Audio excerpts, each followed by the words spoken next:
There are many layers to fantasy, and many more layers to a fantasy game. From classes and ancestries to abilities and mechanics. And it's another thing to even consider how each of these aspects of fantasy interact with each other. These are some of the main excuses I have for why I haven't made a follow-up video in the last 6 months. All this to say, making a game is hard and time-consuming, and within the 6 months of making my last video, I haven't exactly had the time to really work on it. When I made my first video, I was in the middle of my last semester of college, and since then, I've graduated and took the last 3 months of the year to relax, catch up with friends back home, and work on personal projects besides Kindred. Since then, I released a single and made a whole game system based around the game Halo. You can find the song in the description below, and I'll also make a video explaining the Halo game later. But with that out of the way, let me update you guys on the game as of now. As I said before, there are a lot of layers that go into a fantasy game, but I might have made it worse on myself by making this game super expansive. I'm a person who really enjoys small details in games, so I've implemented many different aspects like downtime, traversal, and a crafting system into this game. I've also written with player choice in mind, giving many different choices for players to make while building their characters and making decisions. As a joke, my friends and I have been calling Kindred Options the Game. Keeping all that in mind, I've decided to make this video to briefly describe each aspect of Kindred. I'll be going over basics about character creation, like classes and ancestries, as well as the basics on items, traversal, and crafting in the game. So, Kindred is a class system rather than a class list system that follows the basic archetypes of fantasy. It has a total of 10 classes in alphabetical order. We have the Berserker, the Cursed, the Hunter, the Mage, the Priest, the Scholar, the Shaman, the Showman, the Trickster, and the Warrior. Each class is pretty self-explanatory about what they're about, but each class at level 2 can choose a specialty path or a subclass to differentiate themselves from the base class. Another way that Kindred classes differentiates themselves is that each class only has 2 base abilities. For example, the Berserker class has the 2 abilities, Berserk and Relentless. These abilities also have options built into them, allowing the players to choose how they use these abilities. I chose to give only 2 common abilities for each class, as leveling up allows players to choose their next abilities. Each class has a section called Unlockable Abilities, where players can exchange XP to unlock abilities. The best way to describe this is similar to the game Monster of the Week, where every time you level up, you can gain a new ability or increase one of your character traits. I do have to say, I did come up with the idea of leveling up this way in Kindred before playing Monster of the Week, but even though there's overlap in ideas, I still love that game so much. Unlike Monster of the Week, though, players can also upgrade abilities that they've unlocked, making them even better. Besides that, that's mostly how the classes work in Kindred. Classes have smaller features too, showing the weapons and armors that you get training in, as well as showing your starting stamina and your starting hit points. But yeah. While on the topic of leveling up in classes, let's talk about how you level up. So in Kindred, each class has a table showing the basics of leveling up. The base table shows everything a player gets while leveling up all the way to level 10, but there's a secondary table showing leveling up past level 10 as well. There currently isn't an exact way that players level up besides the DM saying it's a good time to, so basically it's a milestone leveling up system, like Dungeons & Dragons. With that in mind, each time a player levels up, they gain the following XP shown on the XP section. With this XP, you can unlock one or multiple abilities from your unlockable abilities section in your class, or you can save it for an even bigger ability down the line. If players continue to level up past level 10, XP becomes more scarce, making it harder to gain too many abilities. Besides gaining XP, some levels give you a milestone. When reaching a milestone, they gain 5 points to add to their character traits. You can put these points into any trait that you wish, dividing them as you like, but there are trait maximums determined by your level, as seen over here. Besides that, the only thing I haven't touched on is a class's specialty path abilities. On a class's table, there are levels where players gain something from their specialty path. For those interested, it's basically like gaining a subclass feature from DandD, where at certain levels you gain an ability specific to your specialty path or your subclass, whatever you want to call it. Moving away from classes and leveling up, let's take a look at Ancestry. So I actually made a whole script and recorded the audio for a video specifically on Ancestry and Kindred, but it hasn't turned out the way I wanted it to, so I'll probably make another video doing a deep dive on Ancestry. But talking on Ancestry briefly, you first start off by choosing one of the 15 options.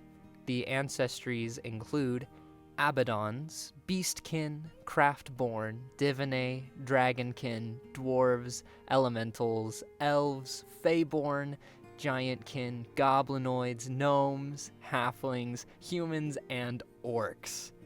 I'm still a little hesitant on some of these names, but besides that, most of the rules still stand. Choose an Ancestry, gain the Ancestry's base feature, then choose any additional features by spending 5 Ancestry points. For each Ancestry, there are about 10 additional features you can choose from. This varies as certain Ancestries have more specific rules. Like I said in my last video too, it's heavily inspired by the Dungeon Coach's game DC20, where you can gain additional features in the same way. And that's pretty much it for Ancestry without going into each one and showing each specific ability. But that's pretty much it. Something I shared in my last video was the inspiration I had for Kindred's Traversal system. In short, it was heavily inspired by the game For the King and the board game version of the Oregon Trail. Similarly, I can see that it also took some notes from the board game Betrayal at the House on the Hill. But the main idea I have is that each time you start Traversal, the party starts on a starting hex card. They'd probably have a small token or figure to signify individual players or the party, like a cart or little miniature. At the start of each player's turn, they can roll a 4-sided die to see how many spaces they can move. They can explore by spending movement and drawing random Traversal hex cards. You can explore as many hex cards as long as you can move, but certain cards can have different events, opportunities, or obstacles that you have to go through. For example, let's say you choose to move and you pull a forest card. You'd then place it down where you moved and follow the instructions of anything written on the card. An idea I had for a hazard card was a fallen tree. In the event that you find this card, a tree falls in front of you, blocking your path. The card would have a section that says, if a player finds this card, their turn ends, unless they have an axe. Then there would be a small table showing what happens if you make an attack roll with the axe, either stopping you in your tracks still, or letting you continue your turn, or even finding a plant material. I made a temporary design for the Fallen Tree hex card so you can get the idea. I think the traversal will also be determined by how far you need to move before you get to the next destination. Like, you need to travel 7 hex cards east or west to reach your destination. Thus far, the rules are really loose, as I've been working on classes and that stuff is so complicated right now. But as of now, that's how traversal works. While talking about traversal, I briefly spoke of finding plant material. This is one of the types of resources found in Kindred's crafting system. The system isn't fully fleshed out right now, but it allows players to find materials around the world and craft items.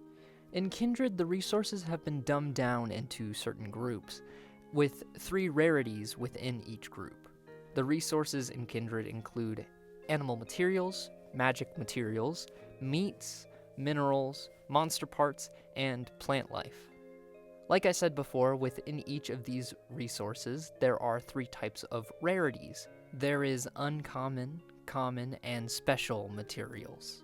An example of this can be seen in the animal materials, as there are common animal materials, uncommon animal materials, and special animal materials.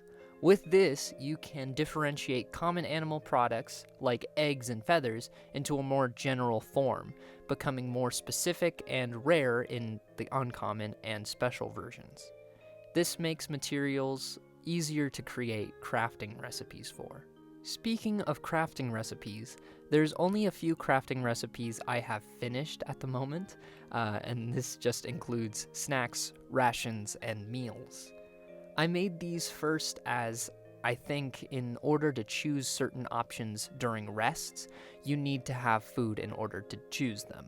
Basically, you can make a snack by combining 2 of any of either animal parts, plant life, or meats of the common variety. It's still a little loose, and I'm figuring out the simplest way to implement it, but as of now, that's all I got. Armor and weapons are an important part of this game for me. As I've said before in my last video, I spent the first few months of last year creating a weapon system compatible with DandD 5th edition. That weapon system was really fun, so I've decided to implement most of the weapons straight from that, with minor tweaks as some of the mechanics don't pour over well. The way weapons are set up as of now is that you make an attack roll with your weapon's damage dice, and the enemy makes a defense roll with their armor dice. If the attacker rolls higher than the defender, they do damage, or if the defender rolls higher than the attacker, they don't do damage. Weapons have damage dice, a damage type, the weapon's range, how many hands they take up, and weapon abilities. Weapon abilities can be used by characters with training in said weapon. Here's an example of what weapon stats kind of look like. Here you can see the hand axe. As you can see, we can see the weapon's range and how many hands it takes up. We can also see the weapon's damage dice and damage type, as well as the abilities, bad throw, embedded chop, and survivalist tool. With the bad throw ability, you can make a ranged attack with this weapon, giving it a range of near, which is 3 spaces away from somebody. Instead of making an attack roll, you use your character's strength trait as the damage, and the defender has to roll under it to get hit. Additionally, after you use it in this way, you have to retrieve the weapon afterwards. This makes the hand axe hard to throw, but able to do a small bit of damage, making it kind of a last resort ability if an enemy is running away. The hand axe also has the embedded chop feature, which allows the user, whenever they roll a maximum on their damage die, to stick their axe head into their enemy. Then, if the enemy makes an attack or moves away from you, they take damage equal to your strength trait. Then lastly, we have the survivalist tool, which allows the user to re-roll any failed intuition rolls. This one I'm still working on, as I feel I need to remake Kindred's skills, as some of them are too broad in their wording and not specific enough, but I'll get to that later. Like weapons, armor also have a similar setup. There are 4 types of armor, from cloth, leather, mail, and plate, and each armor type has light, medium, and heavy versions, giving them differences in defense die and durability points. Speaking of, durability points are spendable points that you can spend to negate damage. You can only regain these points by repairing armor during rests or from repairing armor at a shop. With armor, you also gain 1 armor aspect when first acquiring it. These armor aspects give the wearer a certain buff to help defend themselves. The lighter armors, like light cloth and light leather, have the quick option, where your speed increases by +1, while other armor aspects can give you resistance to certain damage types, like the padded and reinforced aspects, that allow the user to add half their level to defense rolls against blunt and slashing damage. But with that said, that's most of the mechanics and parts of the game I've been working on for the past 6 months.